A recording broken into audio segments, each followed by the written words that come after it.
복된 주님의 날입니다. 이제 우리 다 같이 일어나셔서 신령과 진정으로 하나님께 예배드리겠습니다. 하나님은 우리에게 은혜를 베푸사 복을 주시고 그의 얼굴 빛을 우리에게 비추사 주의 도를 땅 위에 주의 구원을 모든 나라에게 알리소서. 아멘. 다 같이 앉으셔서 찬송가 41장을 부르겠습니다.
교동문 31번 시편 142편을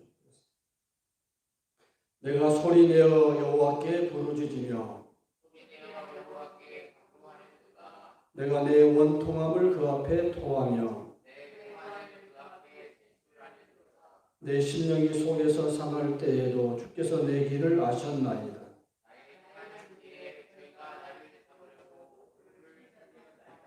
내 우편을 살펴보소서. 나를 아는 자도 없고 피난처도 없고. 여호와여 내가 주께 부르짖어 말하기를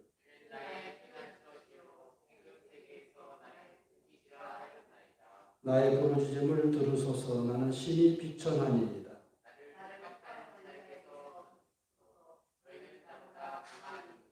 내 영혼을 옥에서 이끌어내사 주의 이름을 감사케 하소서.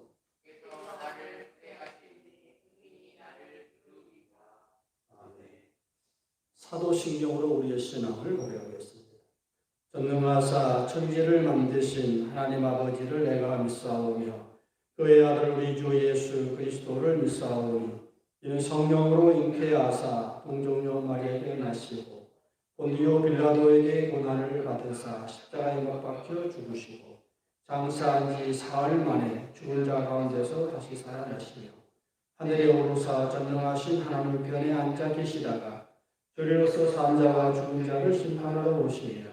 성령을 믿사오며 거룩한 공예와 성도와 서로 교통하는 것과 죄를 사하여 주시는 것과 몸이 다시 사는 것과 영원히 사는 것을 믿사옵나이다. 찬송가 429장을 부르겠습니다.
앞에 검사주면 당할 때 오소서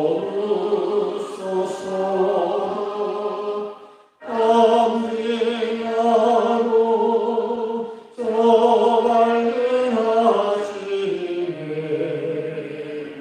기쁨으로 내 주를 만나리.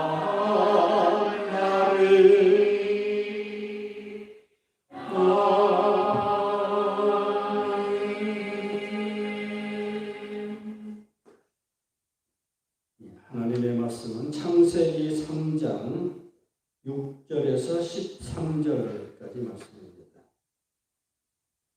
한 절씩 교독하겠습니다. 여자가 그 나무를 본즉 먹음직도 하고 보암직도 하고 지롭게 할 만큼 탐스럽기도 한 나무인지라.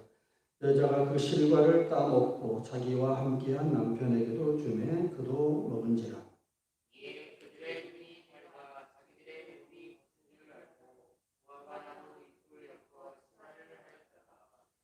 그들이 날이 서늘할 때에 동산의 그이는 여호와 하나님의 음성을 듣고 아담과 그 아내가 여호와 하나님의 낯을 피하여 동산 나무 사이에 숨은지라.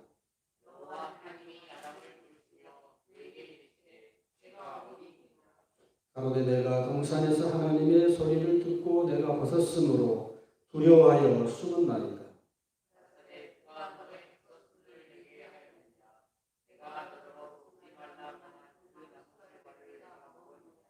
아담이 가로되 하나님이 주셔서 나와 함께 하신 여자 그가 그 나무 실과를 내게 주므로 내가 먹은 날이다.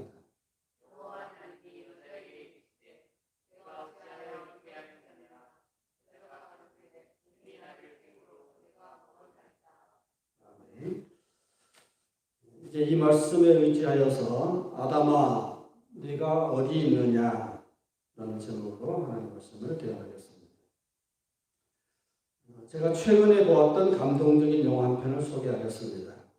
여러분도 기회가 있으면 꼭 봤으면 하는 참 좋은 영화입니다. A Walk to Remember 라는 영화입니다. 기억하기 위해서 걸어가는 길. 이제 한번 숙고 자신의 과거를 한번 되돌아보면서 생각해 볼 시간, 그런 걸로 이렇게 해석할 수 있겠어요. A Walk to Remember.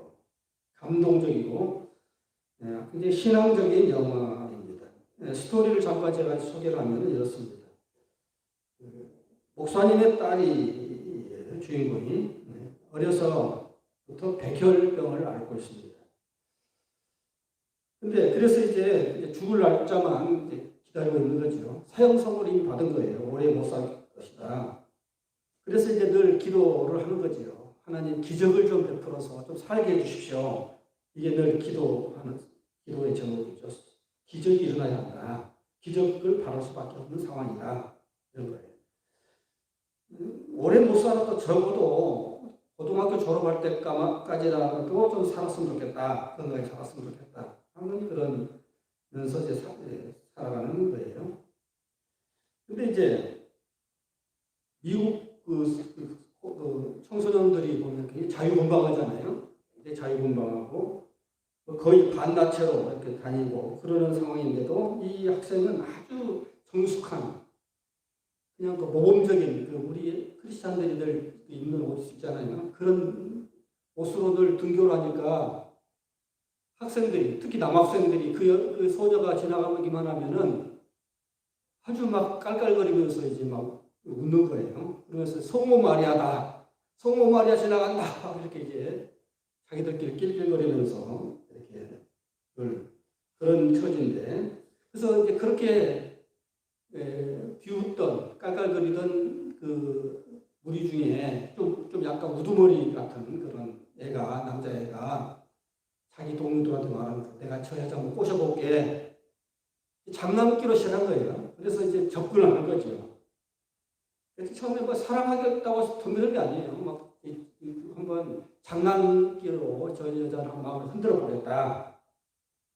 그런데 이제 남녀 관계라는 것이 다 그러잖아요. 정이 들고 사랑이 깊어지고 이렇게 되는 거죠. 장난으로 시작했지만은 그래서 이제 벌써 이제 그 소녀가 이제 갑자기 들어온 거죠. 그래서 이제 하는 말이 서로 사랑하지는 말자. 친구로만 있지 결코 깊이 사랑하지는 말자. 나중에 상처받을지 모르니까 이제 그런 이제 딱 선을 긋고 이제 연애를 시작합니다. 이제 그러면서 이제 쭉 시간이 흐르다가 이 친구 남자친구가 비밀을 알게 된 거예요. 이 소녀가 백혈병이구나. 언제 죽을지도 모르는 그런 소녀구나. 근데 이미 이제 사랑을 들어선 거예요. 이미 깊이 이 여자를 사랑하게 된 거예요. 그러면서 이제 갈등이 이제 쭉 진행되는 이야기인데, 그러면서 이제 결혼하자까지 이제 이야기하는 거예요. 결혼하자. 이 여자가 곧 죽을 줄 알면서도 사랑이 너무 깊어져서 남녀 간에 불타는 사랑이 결국 결혼으로 가는 거잖아요. 그래서 결혼하자 이렇게 된 거죠. 그러니까 이 여자가 처음에 시작할 때 우리 친구로만 하지 깊이 사랑하지 말자고 했는데 그 우려한 상황이 펼쳐진 거죠. 그러면서 이 소녀가 하나님 앞에 원망하는 기도가 나옵니다. 그렇겠죠? 당연히. 왜 많은 사람들은 저렇게 행복하게 연애도 하고 결혼도 하고 행복하게 살아갈 날이 창창한데 하나님은 뭐가 급해서 나를 이 꽃다운 나이에 데려가려고 하십니까? 뭐 이런 거예요, 지금. 그렇게 하나님을 원망하는 거예요. 너무 가슴이 아프다. 좀 더 살고 싶다. 나는 행복하게 살고 싶다. 하나님 너무 원망스럽다. 막 이러는 거예요. 그러다가 이제 그 영화의 이제 분수령이 뭐냐면은 이 소녀가 생각을 바꾸는 거예요. 생각을 바꾸는. 이게 굉장히 중요한 말입니다. 제가 하는 말은 발상의 전환. 사람이 발상의 전환. 생각을 좀 다른 각도로 바꾸면 원망스러운 현실이 하나님을 원망하던 자기의 모습이 하나님께 감사하는 모습으로 바뀌더라. 이 스토리의 이제 포인트는 그게요. 그래서 이제 내가 좀 생각을 바꾸고 현실을 인정하고 현실을 그대로 받아들이고 그러면서 이제 하나님 앞에 하나님 감사합니다 이게 나가는 거예요. 이제 원망하던 것이 이제 감사로 바뀌는 거예요. 지금까지 살아온 것도 기적이다. 또 참 사랑을 알게 되었으니 또 참 사랑을 받게 되었으니 이보다 더 행복할 수 없다. 하나님이 너 같은 착한 사람을 내게 보내주셔서 사랑을 알게 해주셔서 너무 감사하다. 내가 쓸쓸히 죽을 수밖에 없었는데 그래도 마지막 불꽃을 태우면서 죽어갈 수 있도록 하나님이 너를 주셔서 감사하다. 이렇게 이제 이야기가 끝나요. 이렇게 하면서. 저는 이 영화를 보면서 이제 느끼는 것이 사람이 행복하다는 것은 현실의 문제가 아니다. 생각의 문제다. 현실을 어떻게 받아들이고 어떻게 해석하고 어떻게 바라보느냐에 따라서 행복은 올 수도 있고 거부할 수도 있고 우리 크리스찬들이 하나님을 원망하는 삶과 하나님 감사하는 삶, 이 두 가지 중에 하나잖아요. 어차피. 근데 현실은 똑같은데 원망으로 계속하는 사람이 있고 원망, 불평으로 계속하는 사람이 있고 어떤 사람은 감사로 가는 사람이 있고 이게 이제 달라지더라.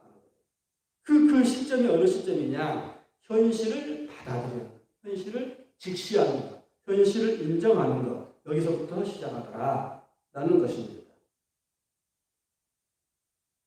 사실은 쉽지 않죠. 자기 현실을 안다는 것도 쉽지 않고 현실을 받아들이는 것도 쉽지 않고 참 사람이 제일 어려운 것이 자기를 아는 거죠. 자기 현실, 팩트, 자기 현재의 모습을 제대로 객관적으로 아주 솔직하게 받아들인다는 것, 안다는 것은 정말 어렵죠. 오늘 이제 그 이야기를 좀 하겠습니다. 아담 너는 지금 어디 있느냐? 제가 결론을 먼저 이야기하고 설교를 풀어가는 것은 포인트를 잡고 이제 들어가는 거예요. 포인트를 잡고. 결론부터 말하면 긴박감은 좀 떨어지고, 그런 게 없지만, 그러나 결론부터 이야기하면은, 그 후부터 이야기가 충분히 쉽게 받아들일 수 있어요. 따라올 수 있으니까. 그래서 제가 먼저 결론을 이야기하고, 설교를 시작합니다. 아담 너는 어디 있느냐? 나의 현재 주소는 지금 어디 있느냐? 내 운명의 현실은 내가 어느 정도까지 알고 있느냐? 내게 주어진 이 현실, 하나님과 나의 관계, 그러니까 지금 현재 주소가 어디 있느냐? 하는 거예요. 그 내과 의사들에게 가장 괴로운 시간이 언제인가 물어보면은 환자를 다 진찰하고 나서 이 환자의 병이 너무 깊어서 자기의 선에서 너무 이제 벗어났다. 이건 내가 실력도 뭐 그렇지만 실력도 실력이지만 아무리 실력이 있는 의사라도 이런 상황에서는 이건 이제 인간의 한계에서는 벗어났다라고 느껴지는 그 시점이죠. 아무리 명이라도 죽어가는 사람 그런 것도 할 수 없는 거잖아요. 그러니까 그런 시점이 발견되었을 때에 환자에게 이제 그 진실을 이야기해야 할 상황이 오는 거잖아요. 물론 이제 지금도 이제 두 가지 다 학설이 있어요. 그냥 묻어두고 괜찮다라고 말해서 안심시키고 그냥 죽어가게 하자. 쓸데없이 이야기해가지고 괴롭게 해서 죽어가는 거는 모르게 해서 죽게 하는 것이 더 편하겠느냐. 그런 말도 있고 하나는 아니다. 저 환자가 죽나서 알아야 정리도 할 것이고 마음 정리도 할 것이고 주변 정리도 할 것이고 그러니까 말해야 한다. 두 가지 팽팽히 맞섰는데 아무튼 진실을 말해야 할 그 순간이 가장 괴롭다. 당신은 내가 보니 6개월밖에 안 남았습니다. 뭐 이런 거. 1년밖에 안 남았습니다. 뭐 이런 거. 물론 이제 그게 오진일 수도 있고 또 기적이 일어나는 상황이 또 펼쳐질 수도 있고 그래요. 뭐 이것은 뭐 확정적으로 100%라고 할 수는 없지만 확률적으로 볼 때 자기가 경험상 모든 뭐 사례를 다 볼 때에 이 정도면 대충 이 정도면 뭐 이런 거죠. 그래서 한 1년 정도밖에 못 살겠다. 이렇게 다 나오잖아요. 의사들이 볼 때. 그렇게 말할 때가 가장 괴롭다는 거예요. 이것은 고칠 수 없습니다. 그리고 더 괴로운 것이 있다는 의사, 더 괴로운 것은 이 환자가 이 병을 얻으려고 할 때에 대체로는 3년 전에 어떤 큰 충격을 이미 받았다. 그러니까 치명적인 병, 암 같은 치명적인 병, 암뿐만 아니라 뭐 치명적인 병이잖아요. 이게 그럴 때는 통계적으로 보면 3년 전에 큰 충격이 있었다. 그래서 이미 마음이 벌써 무너졌었다는 거예요. 마음이 무너져가지고 신체 가장 약한 부분에서 그냥 뭔가 굉장한 충격이 다가와서 이렇게 됐다는 거예요. 그래서 너무 늦게 알았다는 거예요. 이 환자가 좀 빨리 알고 빨리 우리가 모르면 그러잖아요. 초기에 알고 빨리 얘기하면은 명의 제가 지나쳐도 얘기했지만은 진짜 명의는 조그마한 기밀을 보고 빨리 발견해서 빨리 처리하는. 근데 되게 사람들도 모르죠. 그런데 우리는 죽어가는 사람을 살려내면 명의라고 생각하는 사실 그렇지 않다는 거예요.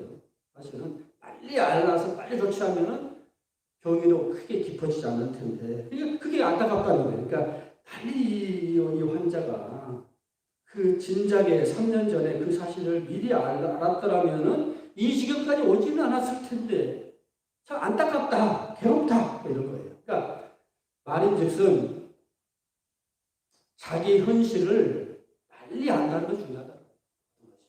병도 그렇고 사업이 무너지는 것도 그렇고 국가가 무너지는 것도 그렇고 모든 것이 다 쌓여서 양이 차야 질이 더 낫다. 해결철학에서는 하루아침에 병이 된 것도 아니고 병리 현상이라는 것이 쌓여서 어느 정도 임계점이 오면 터지는 거잖아요. 그러니까 그 전에 빨리 알면 빨리 조치를 하면은 크게 오지 않았을 텐데. 그래서 전문가라든지 이렇게 뭔가 이렇게 지도자 리더들은 빨리 그런 기미라는 것이 참 중요하네요. 뭔가 쬐빠른 어떤 현상.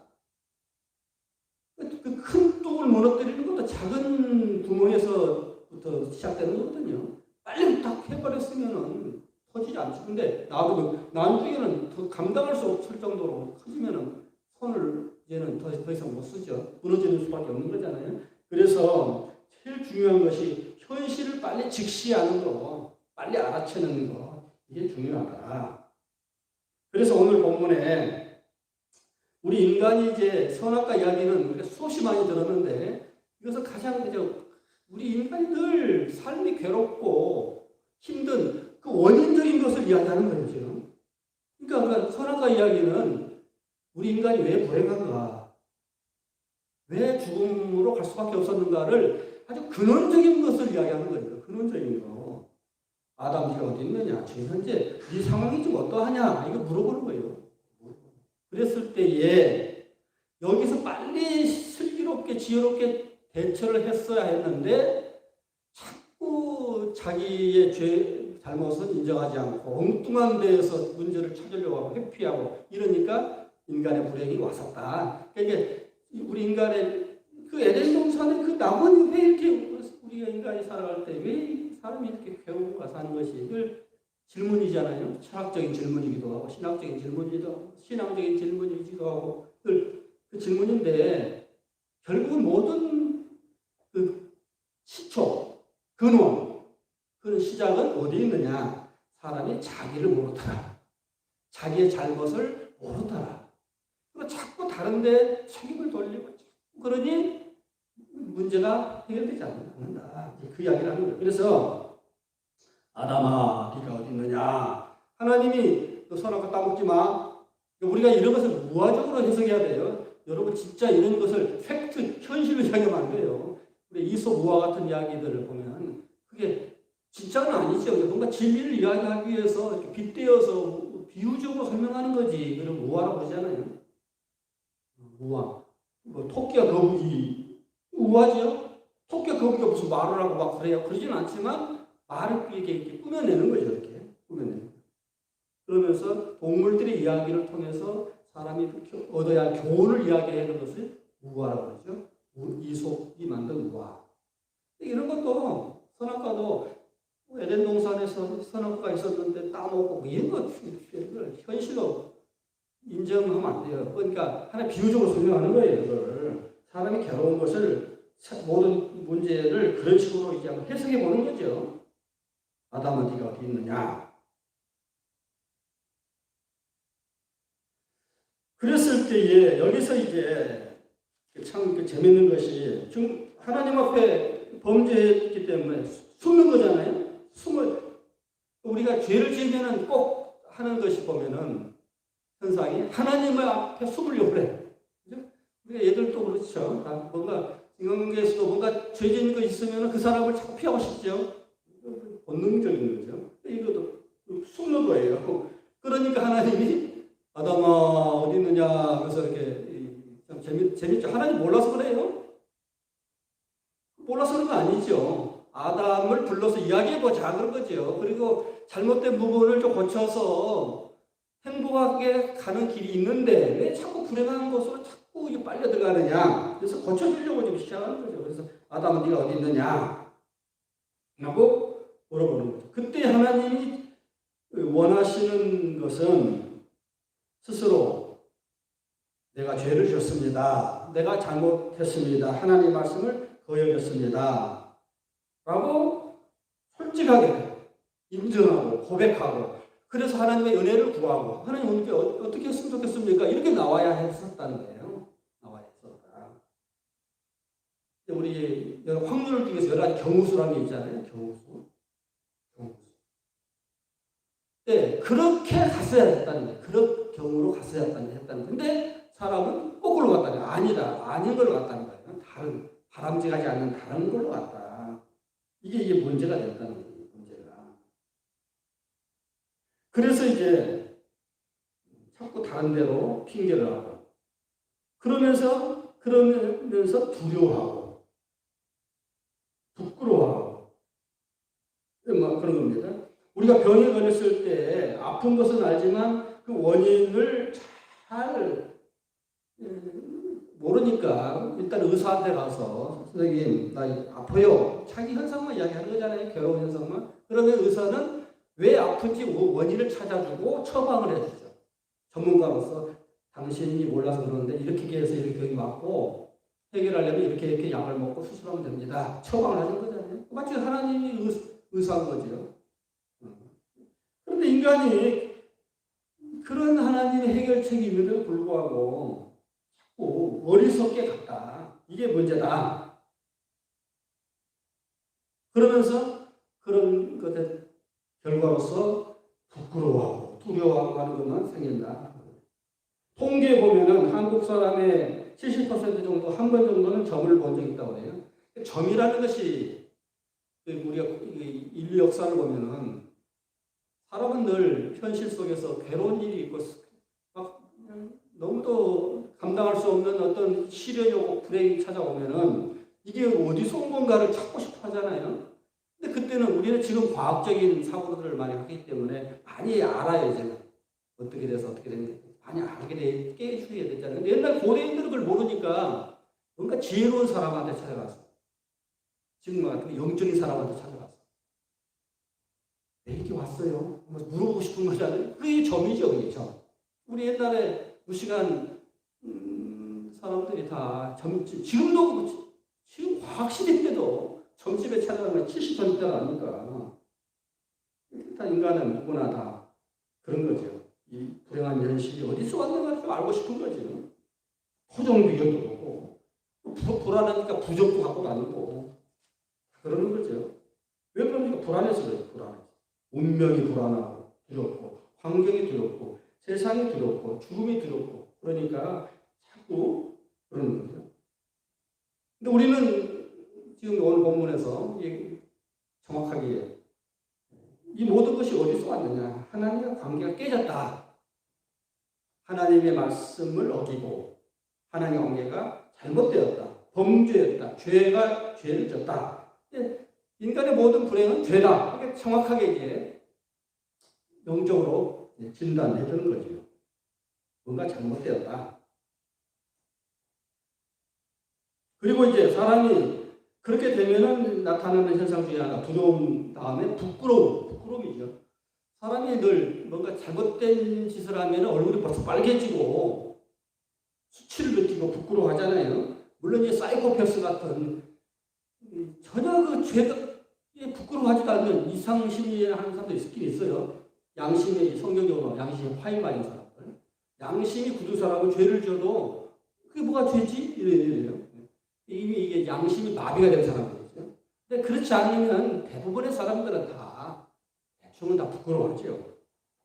그래서 하나님이 인간을 만들었을 때 하나님 형상대로 만드셨기 때문에 잘못된 길을 걸어가면 누구나 인간은 본능적으로 부끄러워하게 돼 있어요.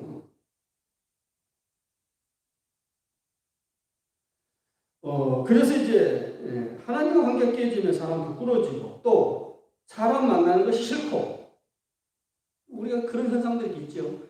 사람이 세상에 너무 이렇게 상처를 많이 받고 그러면은 사람 만나기가 싫죠.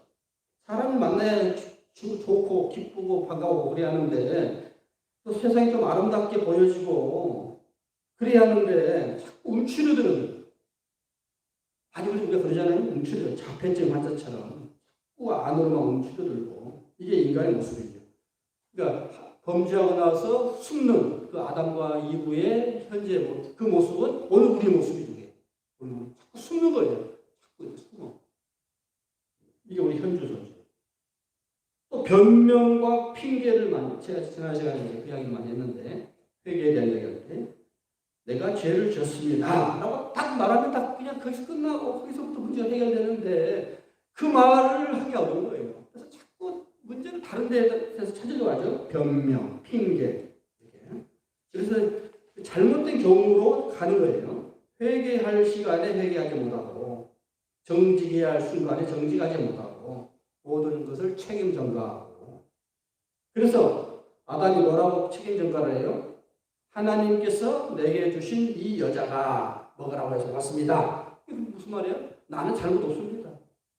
하나님이 잘못이고 저 여자가 잘못이고 이렇게 되는 거죠. 저 여자. 우리 인간 다 그렇죠. 어떤 불행이 찾아오면은 문제를 내 탓이라고 말하지 않고 거의 환경 탓, 조상 탓. 그렇죠. 이렇게 되면은 문제는 해결 안 돼요. 내가 문제가 있구나라고 인정하면서 거기서 문제를 발견하고 풀어가면은 문제가 풀리는데 그렇지 않다는 거예요. 창세기 2장 부분에 아담을 하나님 만들어 놓고 다음에 아담이 너무 외로워하니까 그 짝으로 하와를 주잖아요. 그때 아담이 하와를 볼 때 내 뼈 중에 뼈, 내 살 중에 살이라고 감탄했죠. 너무 좋아서 하는 정말 그 감탄사죠. 그래서 여기 이제 재밌는 유머가 있습니다. 바로 그 시간에 아담이 하나님께 감사를 기도를 했다고 해요. 하와가 너무 예뻐서 어느 면을 봐도 예쁘고 부드럽고 상냥하고 좋아서 감사 기도를 했어요. 하나님 어떻게 이런 사람을 제게 주셨습니까? 얼마나 예쁜지 모르겠습니다. 어쩔 줄 모르는 거죠. 우리가 다 그런 시절이 있죠. 다 그런 시절이 있어요.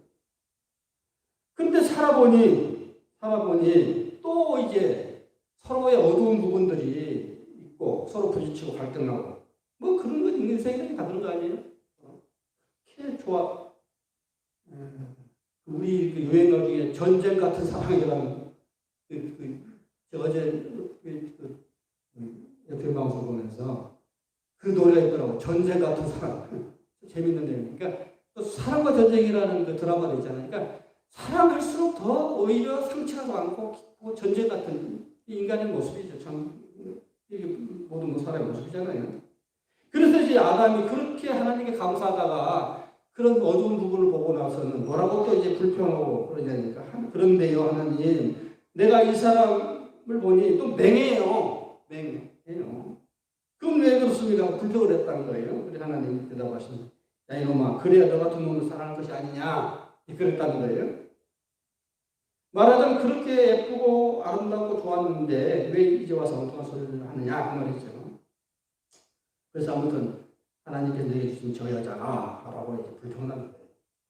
왜 저 여자를 주셔서 이렇게 괴롭습니까? 이렇게 되는 거예요. 나를 범죄케 하고 책임을 자꾸 엉뚱한 것도 올리고. 그러면 여기서는 문제 해결이 안 된다. 나는 누구인가? 자기 정체성을 잃어버렸어요. 책임 있는 인간이 사라져버렸어요. 또 환경 탓하죠. 환경 탓. 이웃 탓. 누구를 원망하고. 제가 인터넷에 보니까 지금 일본이 난리가 났어요. 올림픽 이후에 코로나도 막 코로나19로 해서 막 2만 명에서 하루에 우리나라는 막 2천 명만 돼도 난리인데 2만 명이 오거든 하루에. 그래서 코로나 때문에 힘들 때 또 뭐 태풍 때문에 홍수가 나서 힘들고 또 막 지진이 나고 화산이 폭발하고 야단이더라고요. 근데 거기서 보니까 그 일본 그에서 떠드는 댓글을 보니까 얼마나 우리나라를 원망하고 아니 자기들이 그 현실이 그렇게 되는 것을 자기에게서 찾았지 자꾸 한국 사람들이 저주해서 그렇다 뭐 이래 뭉뚱한 데로 막 이렇게 화풀이 하더라고요. 이게 인간의 심리죠. 우리가 잘못해서 천벌을 받았구나라고 말하는 사람도 있긴 있더라고요. 있는데 다른 사람들이 저런 뭐 한국 놈들이 우리를 저주해서 그렇다 이렇게. 우리 인간이 다 그래요. 수준들이 다 그렇죠. 대부분. 일본 사람은 그런 게 아니라 대부분 그래요. 자기가 너무 힘들면은 자꾸 옆에 있는 사람, 지나가는 사람만 봐도 막 신경질 나고 화풀이하고 막 이렇게 뭔가 좀 화풀이할 대상을 찾고 정치인들이 그 짓을 잘하지요. 국민들이 화가 나면은 자꾸 다른 데다가 자기한테 그 화풀이할까 봐 다른 데다 자꾸 돌리잖아요. 늘 쓰는 수법이죠. 그러니까 인간은 다 그래요.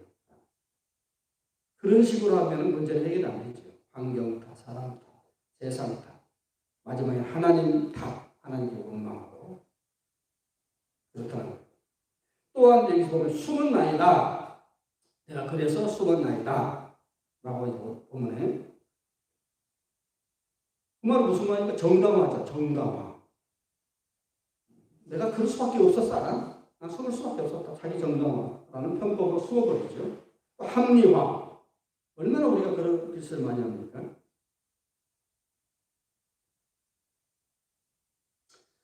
미국의 사회학자 중에 워렌이라는 사람이 현대 사회를 대변화라고 묘사하면서 굉장히 우리 현대 사회는 대변혁의 시대다라고 평가하면서 사회 면을 이제 소개합니다. 왜 현실이 좀 괴로우냐? 다양한 조직과 기능이 관료화되면서 비인간화되었다. 우리가 세상 현대 사회가 너무 복잡하잖아요. 조직도 커지고 사회 구조도 강해지고 그 속에 개인이라는 것은 없어져 버려요. 사라져 버려요. 거대한 기계 속에 하나의 부품으로 인간은 부품화되고 비인간화되어 사회가 되었다. 현대 사회가. 두 번째 현대 사회는 인간의 행위에 대한 해석이 옛날에는 그래도 절대적인 어떤 기준이 있었는데 지금 그런 것이 다 사라지고 다 상황에 따라서 해석하고 상황 논리에 따라서.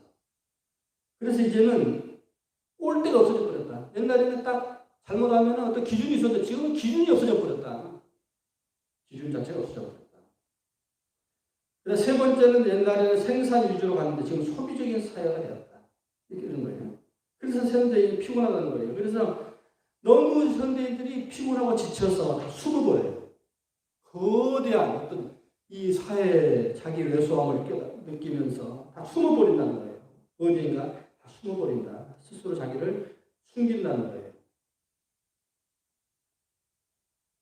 그러면서 모든 것은 내가 잘못해서가 아니다. 사회가 원래 그래서 내가 참 나는 희생양일 뿐이다. 일본 사람들이 참 그 이야기를 많이 하죠. 이번에 올림픽도 왜 이렇게 더욱 8월에 했느냐? 그 이유가 있어요. 원폭의 자기가 피해자다. 8월 8일 날 원폭이 됐잖아요. 근데 그때 올림픽 한복판에 있어서 우리는 이렇게 원폭의 피해자다라는 그 코스프레를 하고 싶은 거예요. 자기들이 가해자인데 피해자인 코스프레를 하고 싶은 거예요. 그래서 그랬다는 거예요. 그러니까 미국 사람들이 볼 때, 우리가 볼 때 가소롭죠. 가소로운 거예요. 현실을 그대로 직시하지 않고 자꾸 그 괴로우니까 자기들은 피해자라고 숨어버리는 거죠. 지금 현재 한국과 일본의 이 뒤틀린 문제는 거기서 시작돼요. 우리가 잘못했다. 앞으로 잘할게. 그러면 되는 건데 뭐가 우리가 잘못했느냐? 우리는 전쟁에서 졌을 뿐이다. 우리가 만약 이겼더라면 니네들은 죽었어. 그러니까 지금도 전혀 그냥 죄의식이 없는 거예요. 다만 져서 그랬을 뿐이고 우리가 괜히 진주만을 그냥 흡수한 줄 알아? 미국 놈들이 우리 숨통을 끊어놓으려고 다 차단시키니까 그냥 쥐가 고양이를 문 거지 이런 식으로 달려든 거예요. 지금도 일본 사람들의 교육은 다 그렇게 시작한 거예요.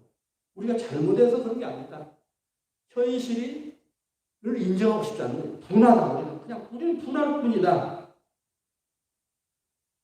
그 히딩크라는 사람이 우리나라 참 월드컵을 한 단계 올려준 사람이잖아요. 굉장히 히딩크 열풍이 한번 본 적이 있죠. 히딩크 리더십이라는 책까지 나왔어요. 여기 보면은 우리가 이제 배울 점이 많아요. 참 배울 점이 많은데 그 중에 하나가 그 선수들을 관리할 때 하나의 철학이 있었다고 히딩크는. 그게 뭐냐면 실수와 실력은 별개다.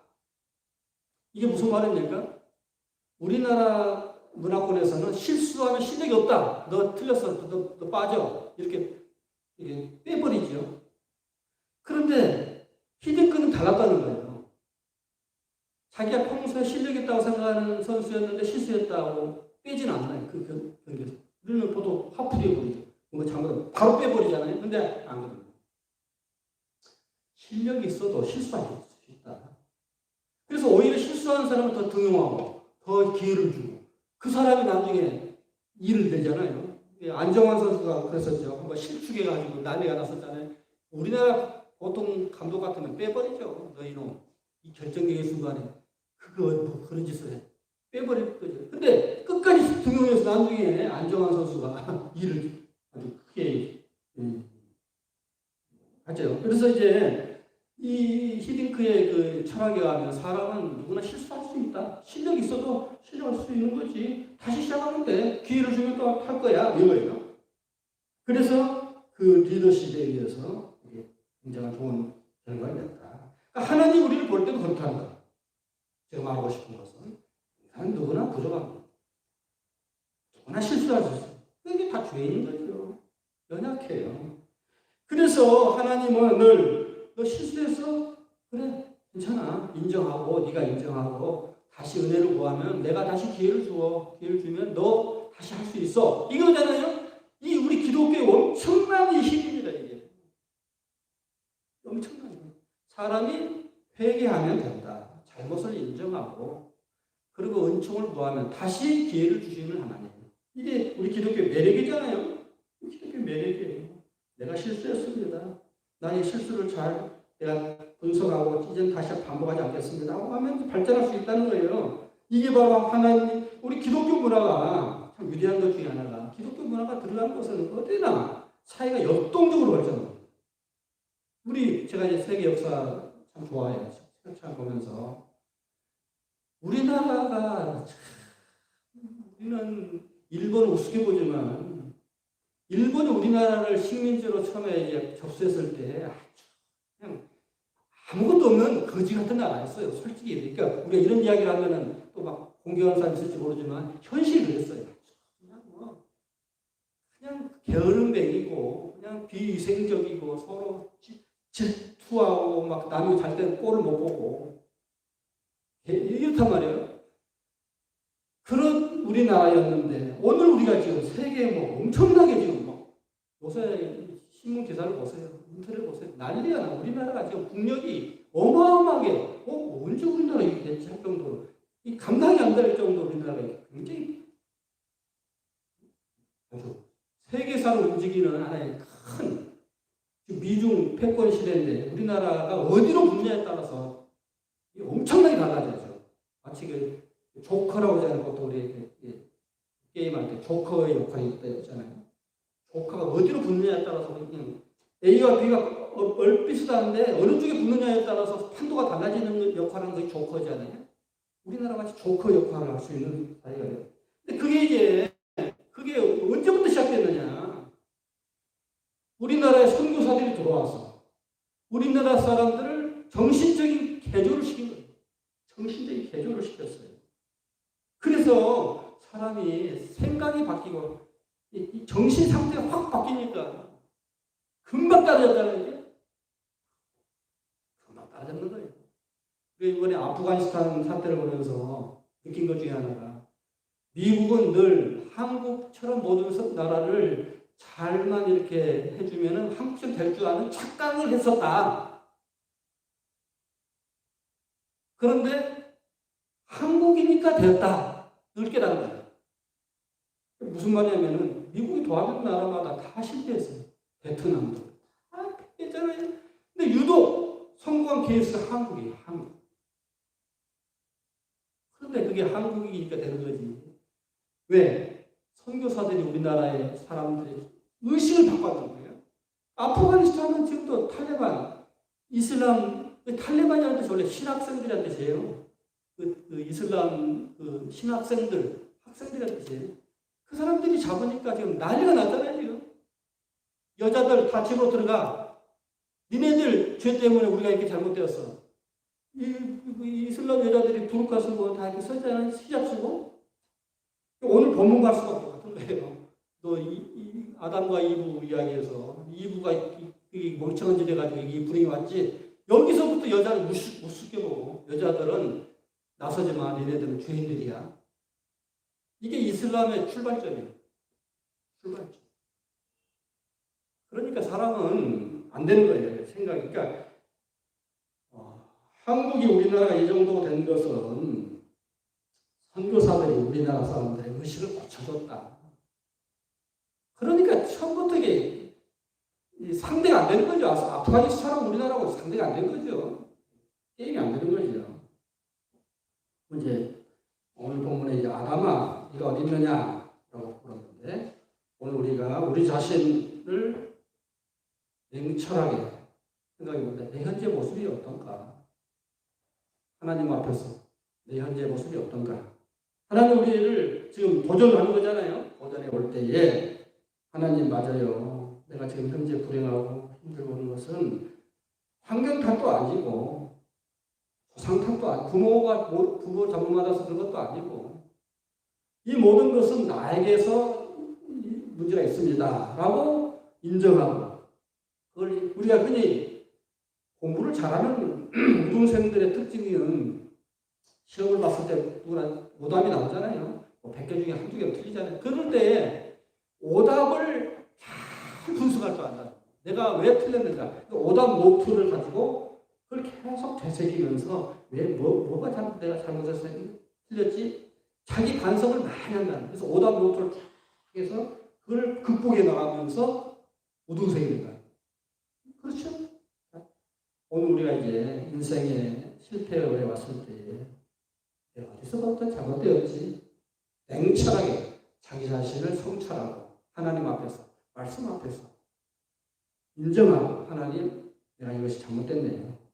하나님 불쌍히 여기시 은혜를 베풀어 주세요. 할 때에 하나님께서 우리를 축복할 줄 믿습니다. 기도하겠습니다. 사랑의 아버지, 현실이 괴롭고 힘들 때마다 이 모든 것이 나의 탓이요. 내가 하나님 말씀에 어긋나서 잘못된 삶을 살아서 이렇게 된 것이라는 것을 우리는 인정하지 못하고 자꾸 다른 데서 찾으려고 하고 환경 탓, 조상 탓, 부모 탓 이렇게 하면서 늘 그렇게 살았습니다. 오늘 말씀을 통해 우리 자신을 직시하게 하시고 그래서 보다 나은 미래를 향해 달려가는 우리의 삶이 되게 하여 주시옵소서. 우리 주 예수 그리스도 이름으로 기도드리옵나이다. 찬송가 421장 부르시면서 준비하신 예물을 드리겠습니다.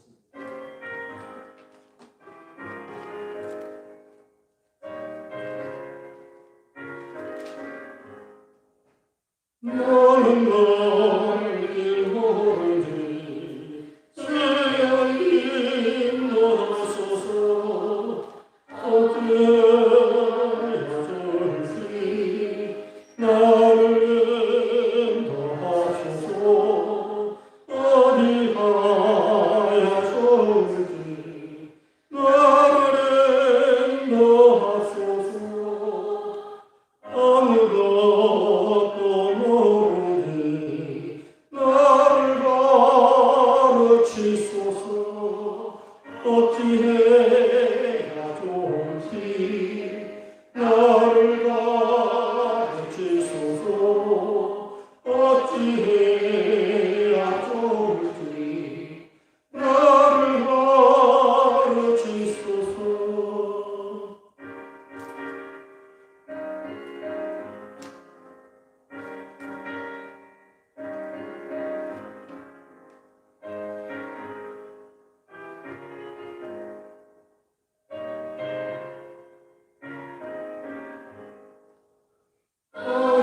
어디마치 어리니 나를 도와주소서 인도하고 약하니 나를 도와주소서 인도하고 약하니 나를 도와주소서 많이 슬프니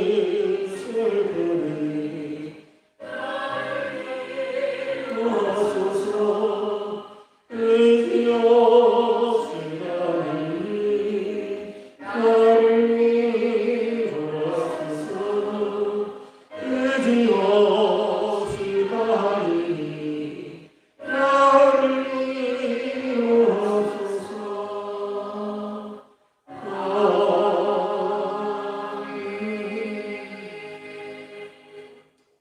기도하겠습니다. 아담아 네가 어디 있느냐. 지금도 하나님 우리를 부르십니다. 하나님 우리가 죄를 지어서 자꾸 숨기만 하고 자꾸 핑계만 대려고 하는 우리 자신을 부끄럽게 생각합니다. 이제는 하나님 앞에 나서게 하시고 현실을 직시하게 하시고 모든 것이 내 탓이요 나의 문제를 나에게서 찾는 슬기로운 신앙이 다 될 수 있도록 은혜를 베풀어 주시옵소서. 베푸신 귀한 은혜를 생각 우리의 정성을 바쳐드립니다. 소득 계신 일조와 감사한 은과 주의령금을 드리오니 정성을 다 바친 성품을 다 기억하시고 하늘의 신뢰한 것으로 땅에 기름진 것으로 넘치도록 채워주시옵소서. 이제는 교회의 머리가 되신 우리 주 예수 그리스도의 무한하신 은혜와 아버지 하나님의 극진하신 사랑과 성령의 감동과 충만하신 역사가 말씀을 듣고 도전을 받기를 원하는 사람 모든 교우들 머리 위에 이제와 영원토록 함께 하시기를 간절히 축원하옵나이다. 아멘.